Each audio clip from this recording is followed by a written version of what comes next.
Assalamualaikum warahmatullahi wabarakatuh. Saya Rizky Ayu Widitya Permata, absen 27 kelas 12 MIPA 2 SMA Negeri 1 Magetan. Di sini saya akan melakukan praktikum kimia, yaitu tentang sifat koligatif larutan.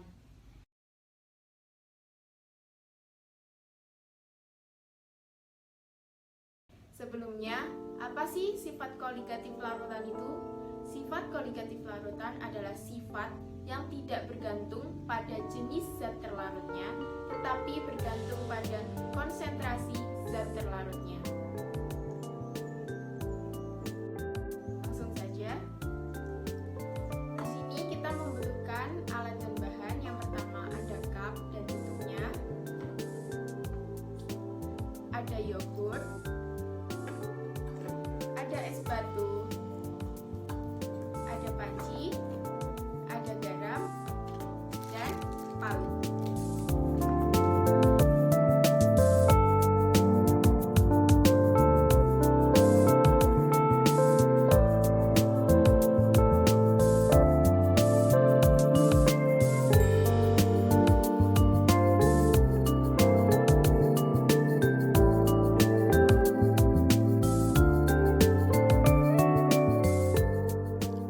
Step yang pertama yaitu kita pecahkan dulu es batunya.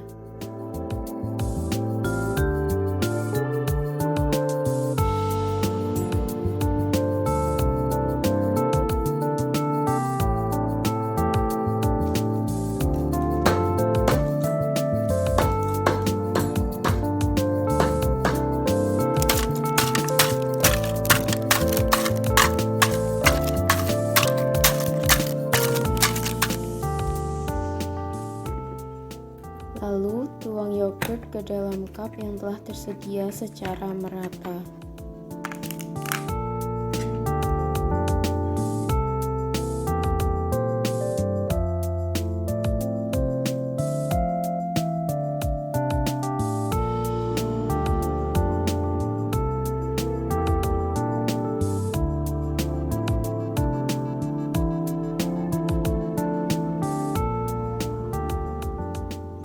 Tutup wadah yogurt secara rapat dan masukkan ke dalam panci yang berisi es.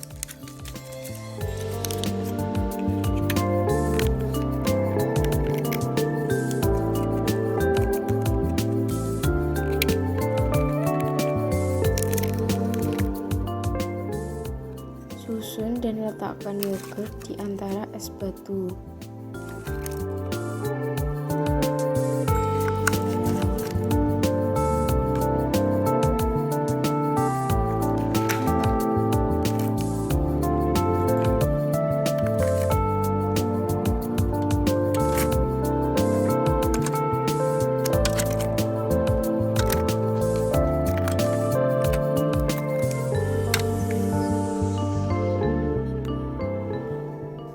Taburkan garam di seluruh es batu hingga merata.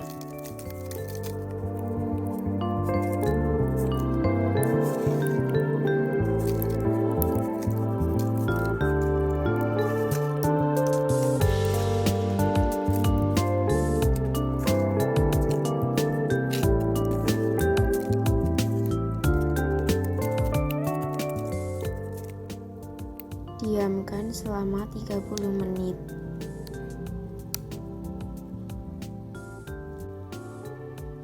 Setelah 30 menit, angkat yogurt dan ya, yogurt sudah membeku menjadi es krim.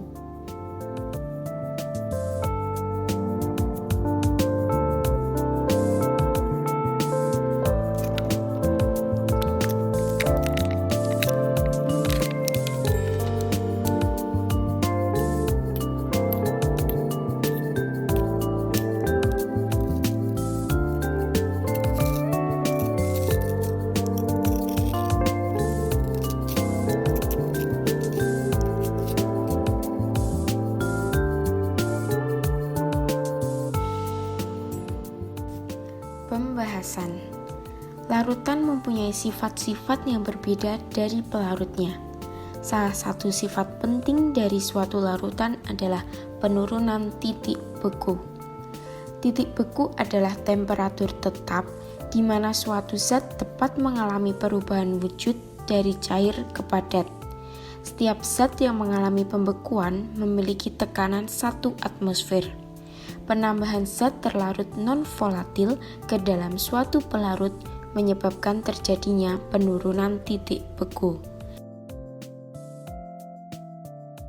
Keberadaan partikel-partikel zat pelarut mengalami proses pengaturan molekul-molekul dalam pembentukan susunan kristal padat, sehingga diperlukan suhu yang lebih rendah untuk mencapai susunan kristal padat dari fasa cairnya.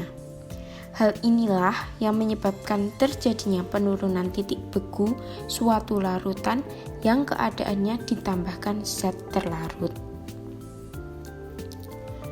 Telah diketahui bahwa sifat koligatif larutan tergantung pada jumlah zat terlarut dan zat pelarut. Semakin banyak zat terlarut yang dilarutkan dalam zat pelarut, maka penurunan titik bekunya semakin tinggi pula. Hal ini dikarenakan konsentrasi molalnya juga bertambah, sedangkan perubahan titik bekunya sebanding dengan konsentrasinya. Dalam praktikum ini, digunakan garam dapur sebagai campuran dari es batu untuk membekukan larutan. Tujuan penambahan garam ini adalah untuk membentuk cairan pendingin dengan mencapai titik beku yang di bawah 0. Pada percobaan ini, cairan pendingin dibuat dengan mencampurkan garam dapur dengan es batu dalam panci. Pada campuran itu, es batu akan mencair, sementara suhu turun. Selanjutnya, larutan dalam cup dimasukkan ke dalam cairan pendingin tersebut sehingga larutan membeku. Larutan garam mempunyai titik beku yang lebih rendah dari 0 derajat Celcius. Es batu tadi akan turun suhunya sampai titik beku air garam tercapai. Maka, larutan dikelilingi oleh larutan garam yang temperaturnya lebih rendah dari 0 derajat Celcius, sehingga dapat membeku. Kesimpulan yang pertama adalah bahwa penambahan zat terlarut pada suatu pelarut murni akan menyebabkan turunnya suhu titik beku dari pelarut murni tersebut. Semakin banyak waktu yang diberikan, maka semakin rendah titik beku yang dihasilkan. Dari penelitian yang saya lakukan, saya dapat menyimpulkan beberapa hal sebagai berikut. Proses terjadinya penurunan titik beku dikarenakan adanya perubahan dari tekanan uap. Biasanya diakibatkan oleh masuknya suatu zat terlarut lain, maka titik bekunya akan berubah, atau nilai titik beku akan berkurang. Keadaan titik beku pelarut murni setelah dicampur zat terlarut akan menjadi lebih rendah di bawah titik beku pelarut murni yang semula, yaitu di bawah 0 derajat Celcius.